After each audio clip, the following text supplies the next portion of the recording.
banyak fakta di lapangan yang memang mirip dengan penelitian tersebut.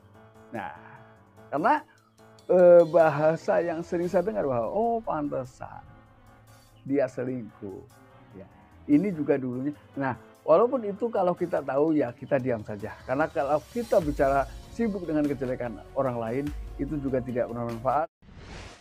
Saksikan dan dukung terus channel Kang Kumis, mengulas seputar problem rumah tangga, percintaan hingga Assalamualaikum warahmatullahi wabarakatuh. Kembali lagi bersama saya Kang Kumis.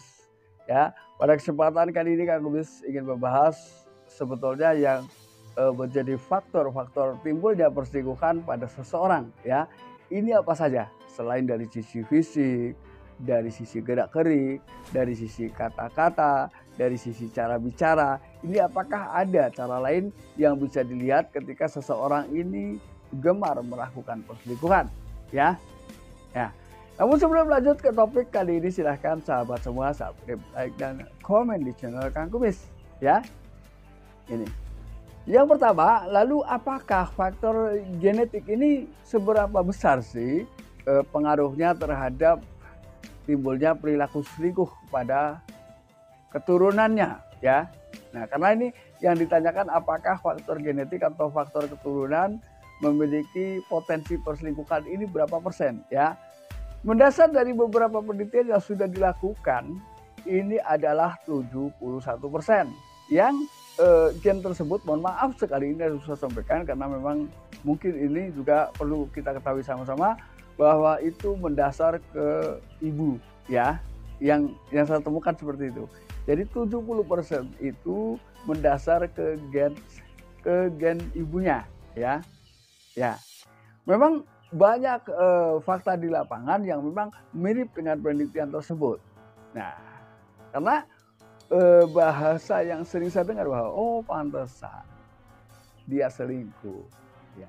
Ini juga dulunya. Nah, walaupun itu kalau kita tahu ya kita diam saja. Karena kalau kita bicara sibuk dengan kejelekan orang lain itu juga tidak bermanfaat dan itu rugi buat diri kita. Ya, ini hanya sekedar pemahaman saja. Anda boleh mengecek, boleh memperhatikan apakah benar bahwa faktor genetik ini punya peranan sebesar itu, yaitu sebesar 70% dari faktor genetik, ya, yang disebabkan genetik ini lebih cenderung ke ibunya, ya, ke pihak ibu atau ke wanitanya.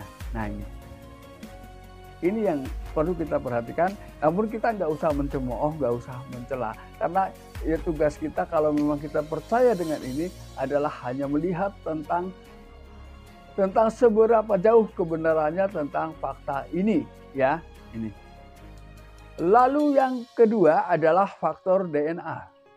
Nah, ini juga punya peranan atau menjadi salah satu faktor penyebab terjadinya perselingkuhan seseorang, ya. Mungkin kesamaan DNA.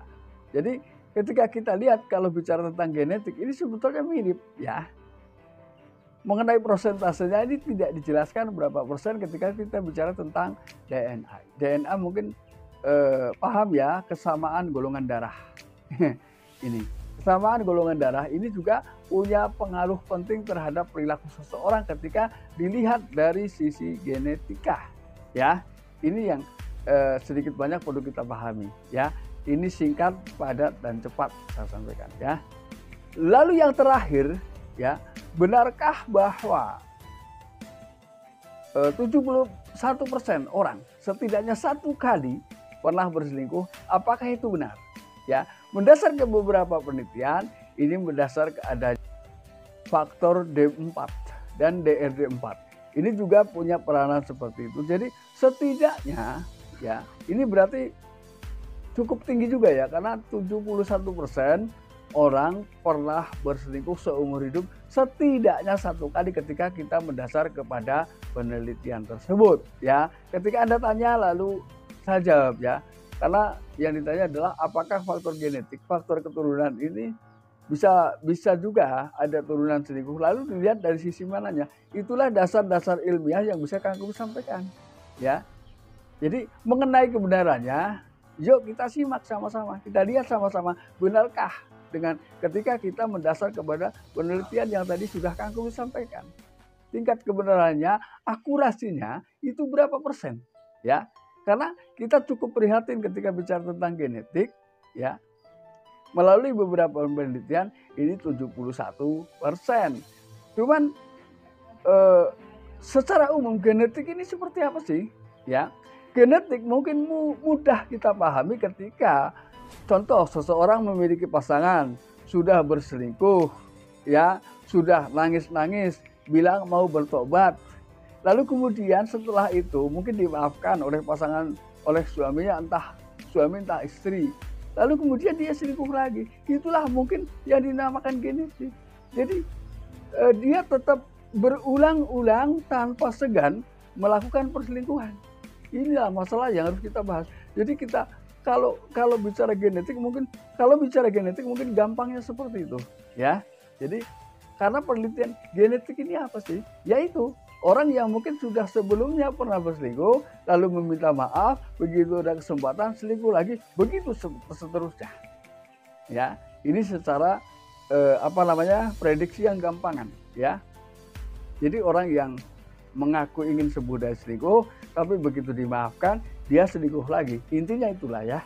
Nah, sahabat, itulah yang dapat Kang Kumis sampaikan. Mudah-mudahan bermanfaat. Dan jangan lupa saksikan terus video lain di channel Kang Kumis. Dan akhir kata, salam harmonis bersama Kang Kumis. Wabillahi taufiq wal hidayah. Wassalamualaikum warahmatullahi wabarakatuh.